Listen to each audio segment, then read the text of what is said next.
Shalom Church, good morning, selamat pagi semuanya. Senang sekali kita bisa beribadah bersama-sama.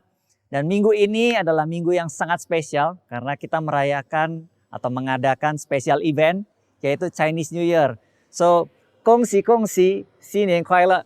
Saya ucapkan selamat bagi Anda semuanya, bagi kita semuanya yang sedang merayakan Chinese New Year ataupun Imlek. Dan saran saya di waktu-waktu yang berharga ini, kalau kita dikelilingi oleh orang-orang yang mengasihi kita, kita perlu lebih banyak spend waktu dengan mereka daripada gadget kita ya. Jadi kita perlu menghargai setiap waktu yang diberikan dan kita mulai berbicara, kita mulai membangun komunikasi.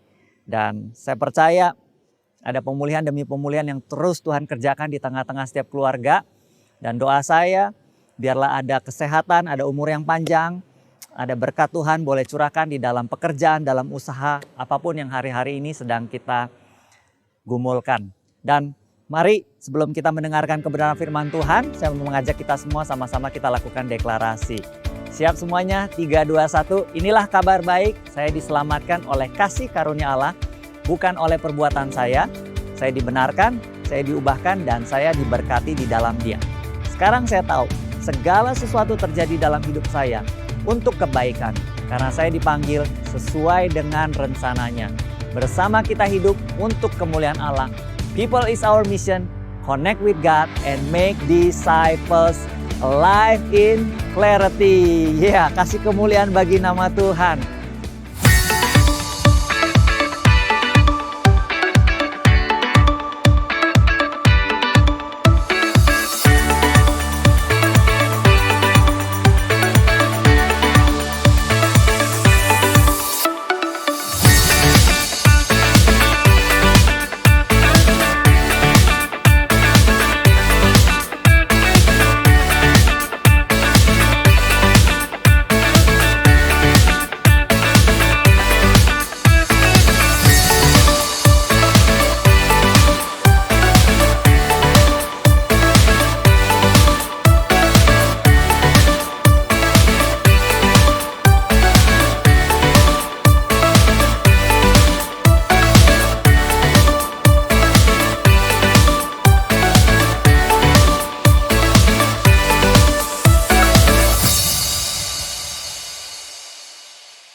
Welcome buat semua leaders ataupun iCare yang hari ini bisa join bersama-sama secara onsite, dan juga welcome buat setiap jemaat yang bisa mengikuti secara online melalui YouTube.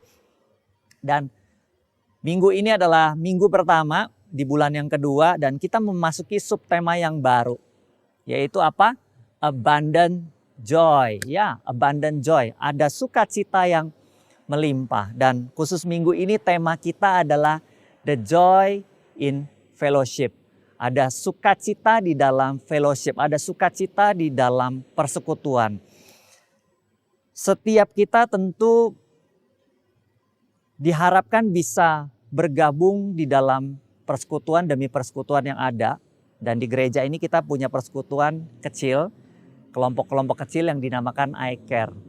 Dan saya mengajak kita semua untuk sama-sama boleh join, sama-sama boleh tertanam di dalam iCare demi iCare. Kenapa? Karena kita akan memiliki support system yang baik manakala kita bisa join dalam iCare, memiliki hidup yang lebih bisa dipertanggungjawabkan.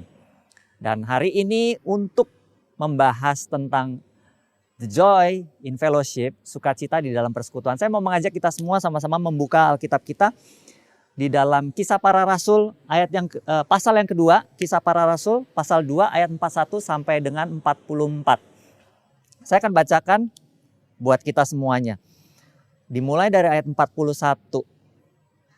Orang-orang yang menerima perkataannya itu, perkataan di sini adalah khotbah Petrus. Orang-orang yang menerima perkataan Petrus itu memberi diri dibaptis, dan pada hari itu jumlah mereka bertambah kira-kira 3.000 jiwa. Ayat yang ke-42.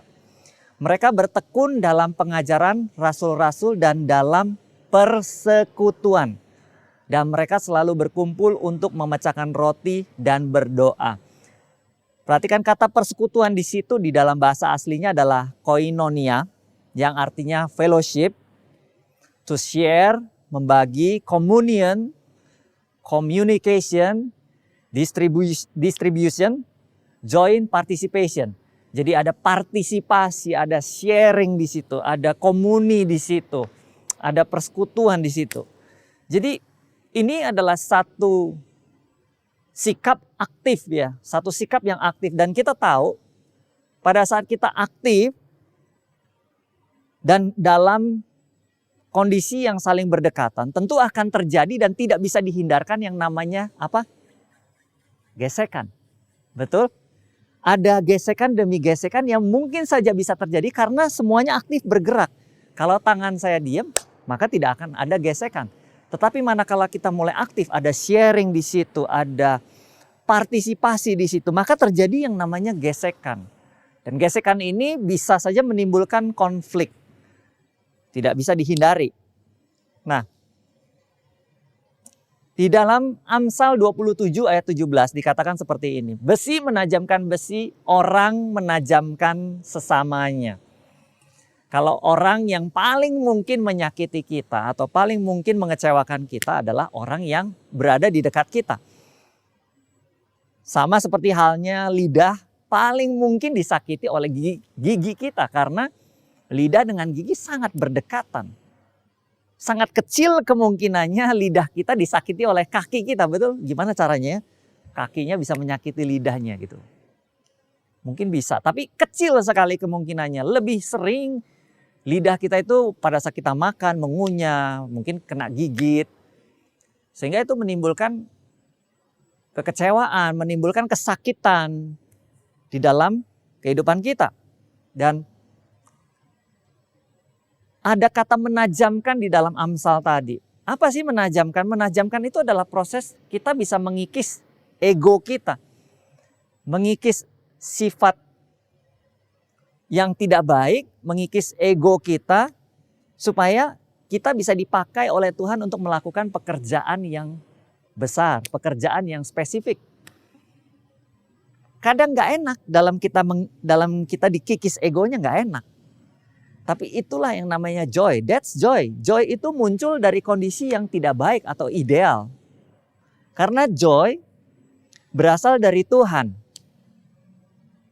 Dia bisa muncul dalam kondisi yang kita tahu yang namanya sukacita itu berbeda ya dengan kebahagiaannya. Kalau kebahagiaan itu muncul dipengaruhi oleh hal-hal dari luar. Seperti misalnya kita baru gajian, kemudian kita dapat hadiah, kita hal-hal yang baiklah terjadi, mungkin baru dapat pacar gitu ya, atau baru beli tas, sesuatu yang membuat kita bahagia dan itu sifatnya dari luar. Tetapi joy adalah sukacita yang sumbernya berasal dari dalam, yang itu diberikan oleh Tuhan dan gak bisa dicuri. Dan itu bisa lahir atau muncul bahkan di tempat-tempat yang tidak mungkin kelihatannya. Pada saat kita ada di dalam penderitaan, Yakobus bilang anggaplah sebagai satu kebahagiaan. Gimana mungkin sih dalam satu penderitaan kita bisa berbahagia? But that's joy, itulah sukacita. Bahwa sukacita itu lahir bisa di saat-saat yang bahkan kita nggak tahu. Mungkin Anda sedang kehilangan orang-orang yang Anda kasihi. Mungkin Anda sedang mengalami yang namanya sakit ataupun kelemahan. Mungkin Anda sedang mengalami yang namanya pergumulan di tempat bekerja. Ada permasalahan di tempat usaha. Sehingga kita sulit sekali mendapatkan rasa bahagia, rasa senang. Tetapi joy, sukacita dari Tuhan bisa lahir dimanapun. Bahkan di tempat-tempat yang menurut kita nggak mungkin. But that's joy. Sama seperti halnya di dalam kita bersekutu. Bisa mengalami gesekan, gak enak dan banyak orang menyerah. Banyak orang memilih untuk mengambil jalan pintas dan pergi. Meninggalkan persekutuan yang mereka miliki. Tetapi kalau kita bisa mengerti bahwa ada joy, ada sukacita di dalam persekutuan. Bahwa kita ditajamkan. Memang itu yang Tuhan mau, ada orang-orang tertentu yang memang sengaja Tuhan tempatkan di sekitar kita supaya mereka bisa mempertajam kita. Supaya mereka bisa membuat kita semakin sharp, semakin tajam. Supaya Tuhan mau pakai kita untuk melakukan pekerjaan yang Tuhan inginkan. Yaitu apa? Menjadi saksi-saksinya. Yerusalem, Yudea, Samaria, dan bahkan sampai ke ujung bumi. Nah, kita harus percaya juga ya. Maksudnya begini, yang namanya haters itu ada di semua tempat dan ada di segala macam keadaan. Mereka ada di mana-mana. Pada saat kita ngomong sesuatu atau melakukan sesuatu, ada aja yang bisa dinyinyirin, yang bisa dikomentar negatif dari mereka. Dan itu tidak bisa diatur, tidak bisa dihindari. Gak bisa. Dan menurut saya kita tidak perlu mengambil sikap membenci mereka. Justru kita perlu berterima kasih bahwa melalui kehadiran mereka, melalui kehadiran orang-orang yang seperti ini, kita menjadi ditempa, menjadi orang-orang yang lebih kuat, lebih tahan banting. Sehingga kita menjadi orang-orang yang memiliki mental yang strong. So setiap kali kalau ada orang yang memberikan komentar negatif atau menjelek-jelekan, menurut saya kalau kita tahu bahwa kita sungguh memiliki motivasi yang murni, ya udah, lanjut aja, lakukan aja bagian kita. Berdoa sama Tuhan, lakukan bagian kita, berikan yang terbaik, terus. One day semua itu bisa, setiap orang itu pendapatnya bisa dengan mudah bisa berubah. Kita tahu waktu Rasul Paulus ada di satu tempat pelayanan, dia baru terkena badai, kemudian dia mereka survive, dan orang-orang bilang, wow ini luar biasa. Tapi gak lama kemudian waktu dia kena gigit ular, orang bilang, wah ini pasti orang yang dikutuk apa segala macam. Dan kemudian dilihat ternyata dia gak mati. Orang langsung berubah lagi pandangannya. Bahwa dia ini, wah ini pasti orang yang luar biasa dan lain sebagainya. Jadi pandangan orang itu bisa dengan mudah berubah. Dan kita tidak mungkin bisa menyenangkan hati semua orang. Tidak bisa.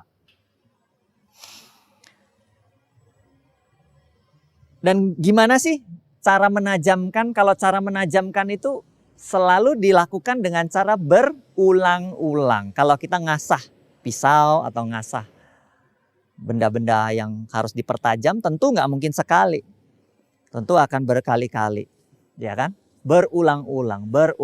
Makanya nggak heran kalau ada orang-orang yang Tuhan taruh yang menurut kita menggesek kita secara luar biasa, dan kemudian ketika orang itu mungkin nggak lagi ada di dekat kita, kita rasa wah lega, ada lagi ternyata yang lain.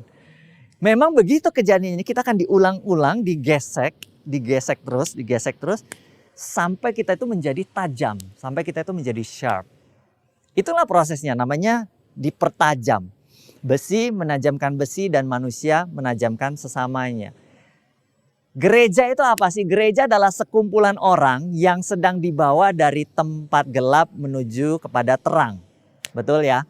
Jadi ada prosesnya di sana. Ada proses. Sehingga kita perlu melihat dari sudut pandang bahwa tidak semua orang di gereja itu adalah orang yang sudah baik. Enggak. Kita perlu punya mental, mempersiapkan diri bahwa kita tahu di dalam gereja ada orang-orang yang masih ongoing prosesnya. Termasuk kita juga, termasuk juga saya. Sehingga kita perlu menghargai yang namanya proses, dan kita melalui setiap proses itu dengan satu kedewasaan bahwa ini adalah sesuatu yang perlu saya jalani, saya digesek, saling menggesek supaya kita semua bisa dipertajam, kita semua bisa dibaharui menjadi orang-orang yang siap untuk Tuhan pakai. Dan pagi ini ada 2 poin yang saya ingin ajak kita semua untuk bisa belajar.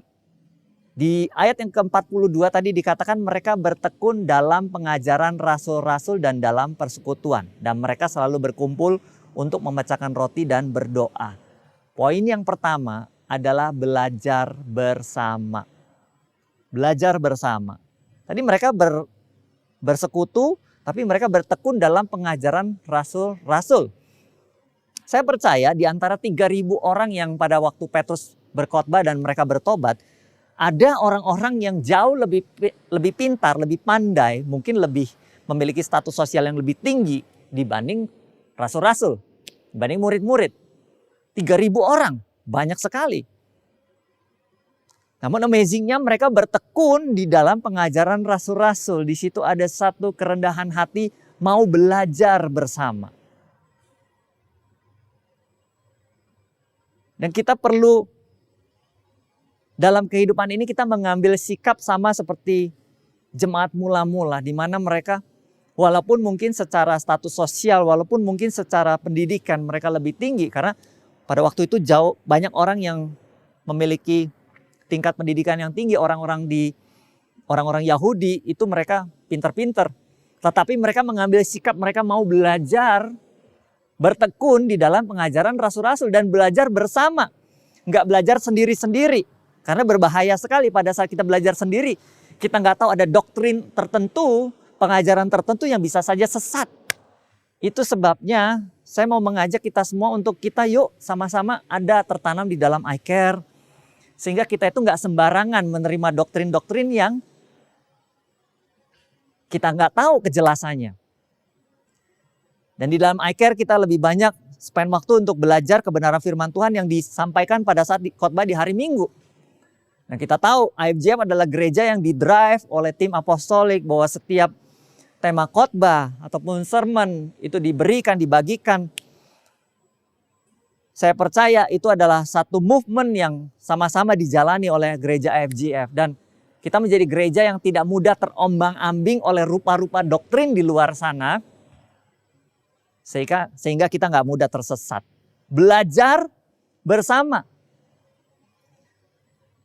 Maka ketakutanlah mereka semua sedang rasul-rasul itu mengadakan banyak mujizat dan tanda. Ayat yang ke-44. Dan semua orang yang telah menjadi percaya tetap bersatu. Dan segala kepunyaan mereka adalah kepunyaan bersama. Ada kata tetap bersatu di situ. Sebenarnya ada bersatu dan kemudian kepunyaan mereka adalah kepunyaan bersama. Tetapi itu nanti akan dibahas lebih lanjut di beberapa minggu yang akan datang di dalam Joy of Giving. Nah minggu ini karena kita bicara Joy of Fellowship, saya akan banyak membahas tentang bersatu. Tadi poin yang pertama adalah belajar bersama. Poin yang kedua adalah bersatu. Katakan bersama saya bersatu. 3, 2, 1. Bersatu. Yes.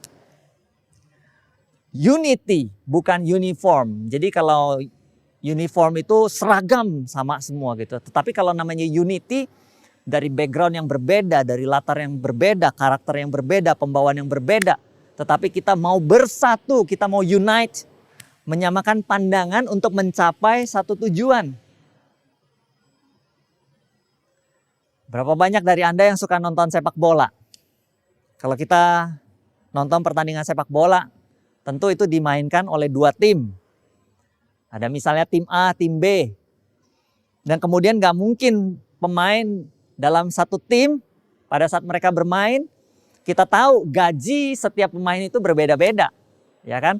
Ada yang gajinya mungkin lebih besar, ada yang mungkin lebih kecil.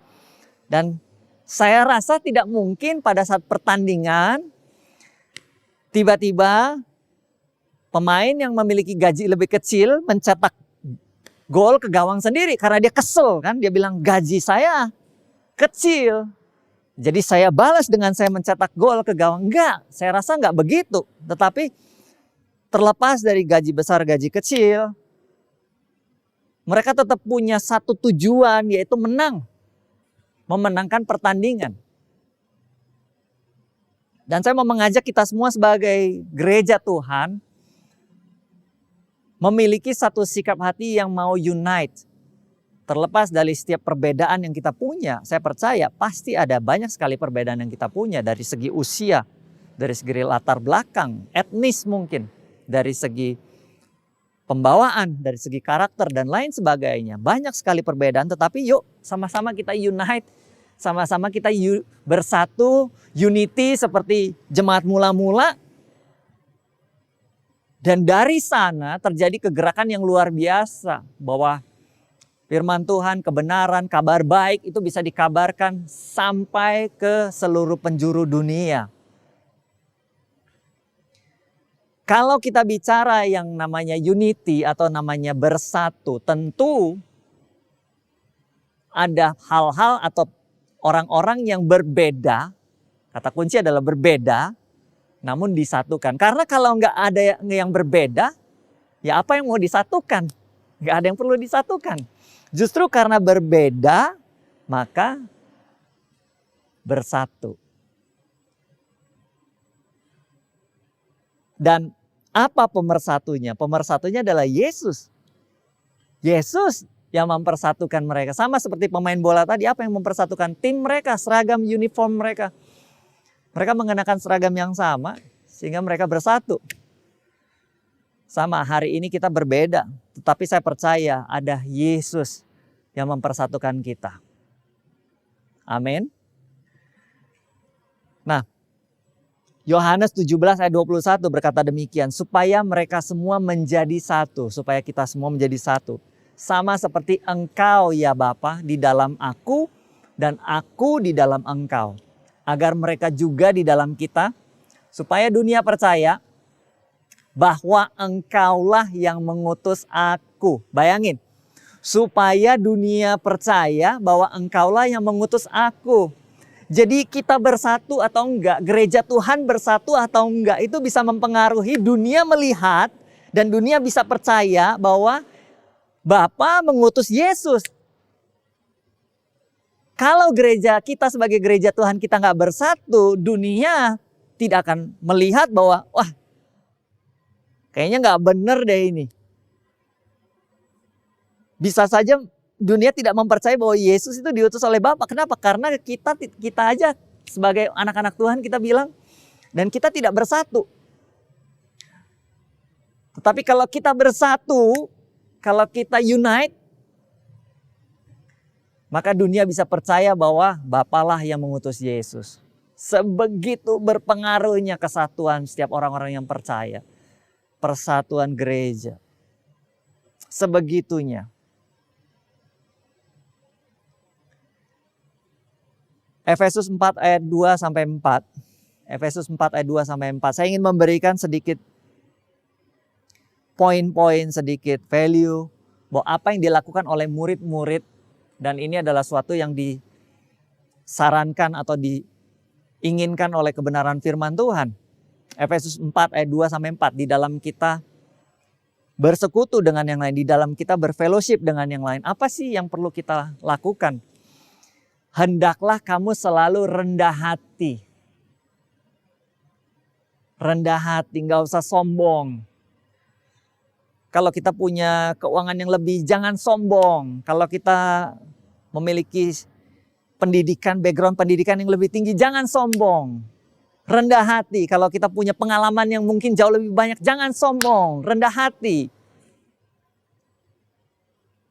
Itu yang diajarkan oleh firman Tuhan. Jangan sombong. Rendah hati. Tetap membumi. Jangan seolah-olah memandang semua yang lain itu kayak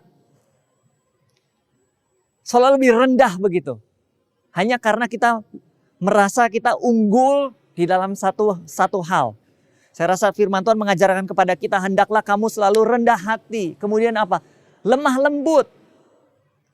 Bukan pemarah, bukan orang yang berbicara secara kasar. Jadi hati-hati kalau hari-hari ini kita berbicara dalam bahasa-bahasa yang sedikit-sedikit mau marah, sedikit-sedikit mau kasar. Ketus.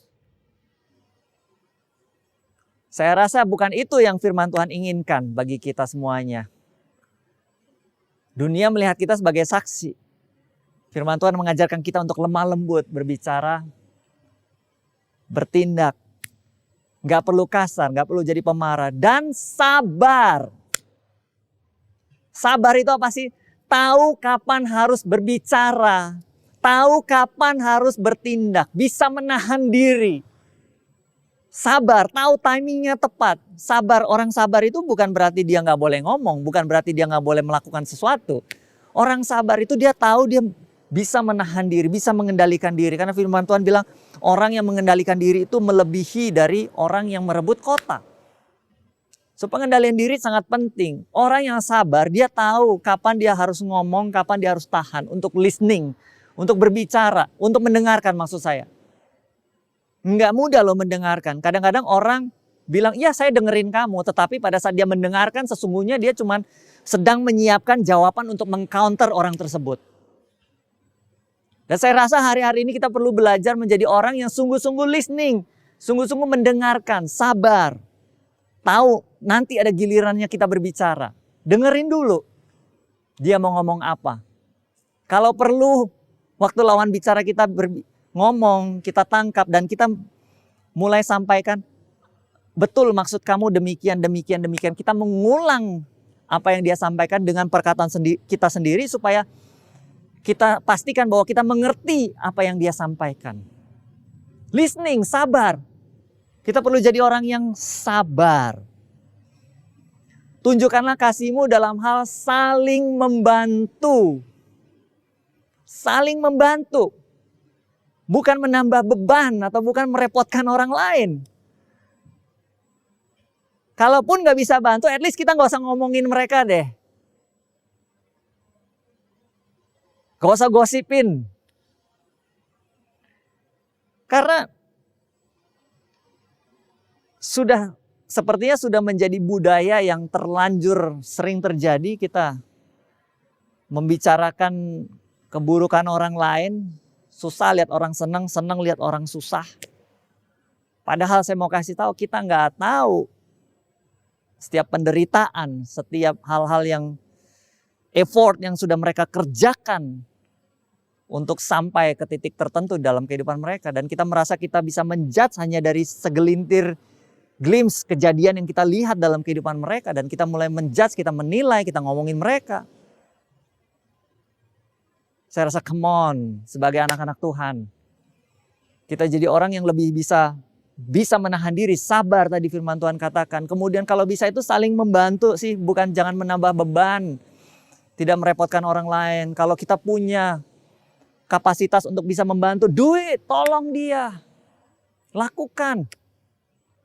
Membantu dalam hal doa mungkin, membantu dalam hal keuangan. Ataupun mungkin membantu dalam hal memberikan semangat at least. Nggak ngomongin, nggak gosipin, nggak ngomongin keburukannya di belakangnya.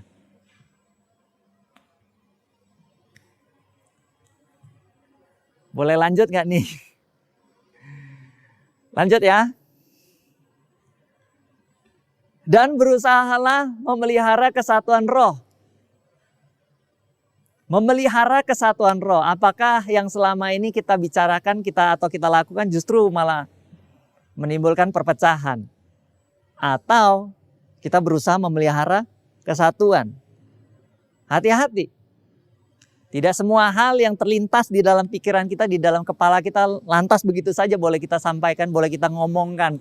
Karena itu belum tentu kita bisa memelihara kesatuan roh. So, saran saya, pikirkan dulu setiap hal-hal yang mau kita sampaikan dengan baik. Jangan sampai kita menyesal karena kita pernah ngomong hal-hal yang sebenarnya kita nggak mau atau kita nggak maksudkan. Oleh ikatan damai sejahtera. Jadi kita memelihara kesatuan roh. Kita tidak menimbulkan perpecahan, memelihara kesatuan roh oleh ikatan damai sejahtera. Satu tubuh, satu roh, sebagaimana kamu telah dipanggil kepada satu pengharapan yang terkandung dalam panggilanmu. Jadi firman Tuhan mengingatkan bahwa kita ini satu tubuh loh, satu roh. Yesus adalah kepala. Kita ini satu tubuh, berbeda, tangan berbeda dengan kaki. Berbeda cara, berbeda pembawaan, berbeda fungsi. Tetapi kita ini satu tubuh. Untuk apa kita saling melukai satu dengan yang lainnya? So di dalam fellowship, betul kita saling menggesek. Tetapi saya mau mengajak kita semua boleh saling menggesek dengan satu vibes yang positif. Kritik silakan disampaikan, tetapi kritik berbeda dengan nyinyir ya. Kalau nyinyir itu kayaknya nggak ada hal yang positif yang bisa dilihat. Tapi kalau kritik, saya percaya kritik itu membangun. Dan firman Tuhan juga mengajarkan kita bagaimana kita menyampaikan keberatan-keberatan kita kepada jemaat yang lain. Tegurlah dia di bawah 4 mata, ngomong dulu berdua. Tidak lantas langsung ngomong di depan umum. Apalagi kalau motivasinya hanya mau menunjukkan bahwa dia kayaknya lebih daripada orang tersebut. Saya rasa itu suatu hal yang tidak baik. Kita perlu belajar jadi orang yang bisa menghargai orang lain, respect dengan orang lain. Kalau ada hal-hal yang Anda lihat kayaknya nggak berkenan, yuk ajak dia ngomong dong. 4 mata. Kalau masih nggak mau berubah juga baru nanti libatkan orang lain. Bukankah itu yang firman Tuhan ajarkan? Dan saya percaya kalau kita ada di dalam vibes yang seperti itu, ada dalam satu suasana yang seperti itu, kita akan maju, kita akan alive. Gereja ini akan alive, gereja ini akan hidup. Dan sungguh-sungguh clarity tahun ini terjadi. Ada satu kejelasan-kejelasan yang mungkin Tuhan boleh bukakan. Karena sometimes Tuhan juga bisa berbicara melalui orang lain, melalui keadaan, melalui pemimpin kita, melalui orang tua kita, melalui keluarga kita. So, kita satu tubuh, satu roh, sebagaimana kita dipanggil kepada satu pengharapan, yaitu pengharapan di dalam Kristus Yesus. Saya tahu di dalam persekutuan itu gak mudah. Banyak pasti yang mengalami kekecewaan. Banyak orang yang berhenti, quit dari pelayanan karena mengalami pergesekan di dalam persekutuan. Sesuatu yang gak mudah. Dan melalui kesempatan ini saya ingin mengajak kita semuanya. Memberikan semangat buat kita semuanya. Untuk tidak menyerah. Untuk tidak menyerah. Karena gesekan itu adalah sesuatu hal yang memang Tuhan desain. Karena Amsal mengatakan besi menajamkan besi, manusia menajamkan sesamanya. Tuhan desain sedemikian rupa supaya apa? Supaya kita itu bisa lebih tajam. Supaya kita itu bisa lebih maksimal waktu Tuhan mau pakai kita. Bayangin kalau Tuhan mau pakai kita mau pakai pisau, tapi ternyata pisau itu tumpul. Kita nggak bisa pakai itu untuk apa-apa. Karena pisau itu nggak mau diasah, pisau itu nggak mau dipertajam. Tetapi kalau kita menyerahkan diri, kita menyerahkan hidup kita untuk semakin dipertajam. Semakin dipertajam, semakin dipertajam. Dan Tuhan akan dengan mudah memakai kehidupan kita.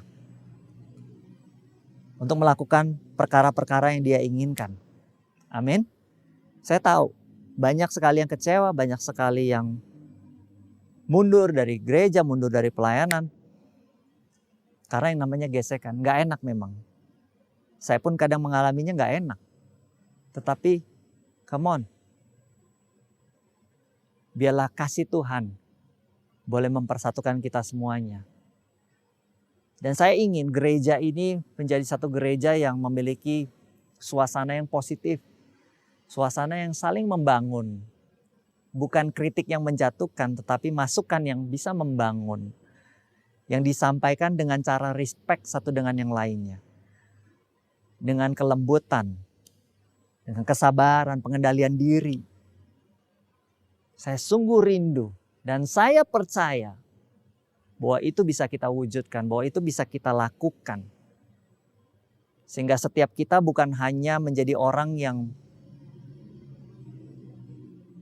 melangkah sendiri-sendiri, tetapi kita bisa mengembangkan setiap potensi yang kita punya, memaksimalkannya. Karena kita dibantu oleh orang-orang yang ada di sekitar kita. Gereja kita, I-Care kita, keluarga kita. Terjadi di dalam nama Tuhan Yesus. Ratan Tata pernah berkata, if you want to walk fast, walk alone. But if you want to walk far, walk together. Kalau kamu mau berjalan cepat, berjalanlah sendiri. Cepat. Gak perlu tunggu yang lain. Tapi kalau kamu mau berjalan jauh, berjalanlah bersama-sama. Mari kita berdoa. Tuhan, kami mengucap syukur buat pagi ini. Terima kasih untuk kebenaran firman-Mu. Dan biarlah kebenaran firman ini boleh menerangi hati kami, membuka pikiran kami Tuhan. Untuk kami boleh belajar, kami menjadi orang-orang yang senantiasa dibarui oleh kebenaran-Mu.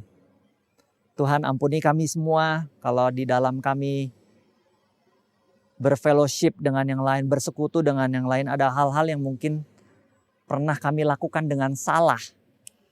Dan hari ini kami mau belajar Tuhan, untuk kami boleh senantiasa menjadi jemaat yang bisa memberikan kontribusi yang baik. Kami mau Tuhan, dalam kami bersekutu, dalam kami menajamkan satu dengan yang lainnya, kami boleh lakukan itu dengan satu motivasi yang murni, satu motivasi yang baik Tuhan. Satu keinginan supaya kita bisa sama-sama maju Tuhan, sama-sama berkembang, sama-sama maksimal Tuhan. Ajar kami, berikan kami hikmat Tuhan. Supaya kami boleh melakukannya, baik dalam perkataan kami ataupun dalam tindakan kami. Kami boleh saling membangun, membantu satu dengan yang lainnya. Terjadi di dalam nama Tuhan Yesus. Terima kasih Tuhan, terima kasih. Ini doa kami Tuhan. Bapak, Ibu, dan teman-teman yang dikasih Tuhan, pagi hari ini kita juga akan mengambil waktu untuk boleh melakukan perjamuan kudus. Mari saya mengundang kita semua boleh sama-sama mempersiapkan anggur dan roti. Dimanapun kita berada, saya mau mengajak bagi jemaat yang hari ini mengikuti ibadah secara onsite boleh bangkit berdiri.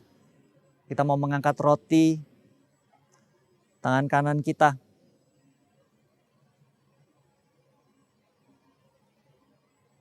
Terima kasih Tuhan untuk roti ini yang melambangkan tubuh-Mu yang sudah Tuhan curahkan bagi setiap kami semuanya. Kami mengucap syukur dan kami mau Tuhan, kami hidup menjadi orang-orang yang memiliki persekutuan yang intim dengan Tuhan. Setiap hari kami boleh bangun dan menjalin satu komunikasi dengan Tuhan, mempelajari kebenaran-Mu Tuhan. Sehingga kebenaran-Mu itu boleh kami lakukan dalam hidup kami. Karena pada saat kebenaran itu kami lakukan, disitulah kebenaran itu menjadi nyata, menjadi bagian dalam hidup kami. Bukan hanya sekedar dalam memori, bukan hanya sekedar dalam hafalan kami, tapi tercermin di dalam setiap tindakan kami Tuhan. Kami mau biarlah persekutuan kami senantiasa menghiasi hari-hari kami. Terima kasih Tuhan, terima kasih. Sebab apa yang telah kuteruskan kepadamu telah aku terima dari Tuhan. Yaitu bahwa Tuhan Yesus pada malam waktu ia diserahkan mengambil roti. Dan sesudah itu ia mengucap syukur atasnya. Ia memecah-mecahkannya dan berkata, inilah tubuhku yang diserahkan bagi kamu. Perbuatlah ini menjadi peringatan akan aku. Mari sama-sama kita makan di dalam nama Tuhan Yesus.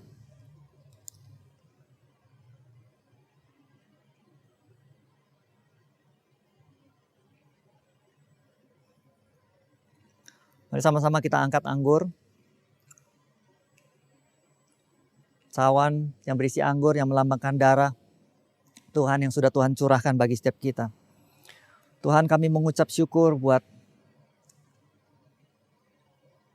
darah-Mu yang sudah Tuhan curahkan bagi setiap kami.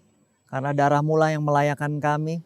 Darah-Mu lah yang menguduskan dan mencucikan kami. Tanpa darah-Mu gak ada satupun dari kami yang layak untuk memanggil Engkau Bapa. Harusnya yang menjadi upah kami adalah maut, tetapi karena pengorbanan, karena darah yang sudah Tuhan curahkan, kami semua boleh mendapat kehidupan yang baru di dalam Tuhan. Tuhan, biar kami semua menjadi orang-orang yang sungguh menghargai setiap pengorbanan Tuhan, setiap darah yang sudah Tuhan curahkan. Kami mau hidup dengan menghormati Tuhan, hidup di dalam kebenaran yang Tuhan inginkan, hidup di dalam setiap jalan yang Tuhan inginkan. Ini komitmen kami Tuhan. Bila Tuhan boleh memberkati, jadikan kami orang-orang yang bisa hidup sungguh-sungguh di dalam kebenaran firman Tuhan. Demikian juga ia mengambil cawan sesudah makan, lalu berkata, cawan ini adalah perjanjian baru yang dimateraikan oleh darahku. Perbuatlah ini setiap kali kamu meminumnya menjadi peringatan akan aku. Mari sama-sama kita minum di dalam nama Tuhan Yesus.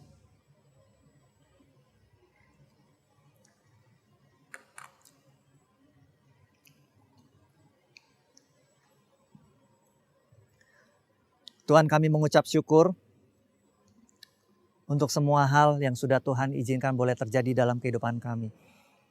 Dan kami percaya kalau kami boleh ada sampai dengan hari ini, semua karena anugerah-Mu, semua karena kebaikan-Mu, semua karena perkenalan-Mu Tuhan.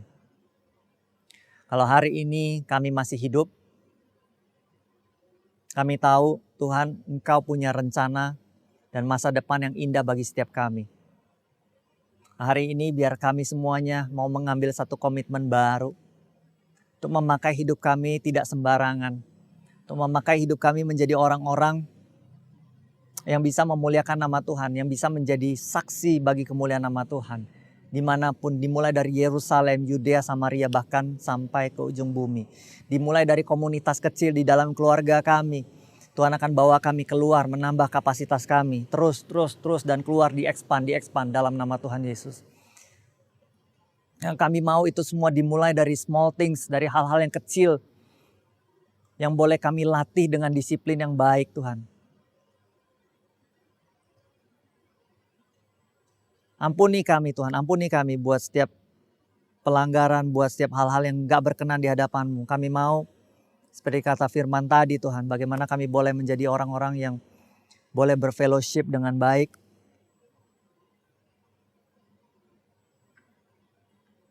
Biar gereja ini sungguh Tuhan, boleh menjadi gereja yang memiliki fellowship yang luar biasa. Fellowship yang saling membangun, fellowship yang intim, fellowship yang mesra. Bukakan hati dan pikiran kami. Kami mau serahkan semuanya Tuhan. Aku berdoa Tuhan buat setiap berkat Tuhan. Boleh Tuhan curahkan bagi setiap keluarga demi keluarga. Untuk setiap pergumulan apapun yang hari ini sedang dialami. Percaya Tuhan, Engkau sanggup memulihkan, Engkau sanggup memberikan jalan keluar. Ada terobosan baru di tengah-tengah keluarga Tuhan. Komunikasi yang sudah lama tidak terjalin boleh dibuka kembali. Kami rindu terjadi pemulihan demi pemulihan Tuhan. Berkat-Mu atas setiap orang yang bekerja dan berusaha. Tuhan boleh curahkan ide baru, ide yang kreatif. Semangat setiap hari pantang menyerah Tuhan. Mulai dari pagi sampai ke sore, sampai ke malam hari. Terus Tuhan, berdoa biar kira Tuhan boleh memberkati setiap pekerjaan, setiap usaha. Sehingga apapun yang kami kerjakan, keuangan kami boleh pakai untuk kemuliaan nama Tuhan. Berkati anak-anak-Mu yang bersekolah, onsite, online. Supaya kami semuanya boleh belajar dengan baik, belajar dengan semangat. Menjadi contoh, menjadi teladan di sekolahan kami. Bukan hanya melalui nilai, tetapi melalui value, karakter kami, kehidupan kami. Itu boleh memberkati orang lain. Berdoa dari sini, dari tempat ini akan muncul anak-anak yang berprestasi, anak-anak yang luar biasa. Menjadi kebanggaan bagi keluarganya, bahkan bagi negara ini. Tuhan, kami mengucap syukur buat ibadah ini. Special Super Sunday di Chinese New Year ini. Terima kasih Tuhan, terima kasih. Di dalam nama Tuhan Yesus kami berdoa. Amin. Thank you church. Thank you. Selamat sekali lagi, selamat merayakan Imlek. Bersama-sama dengan keluarga. Jangan makan terlalu banyak supaya nanti jangan terlalu gemuk jadinya. So, tetap ada pengendalian diri.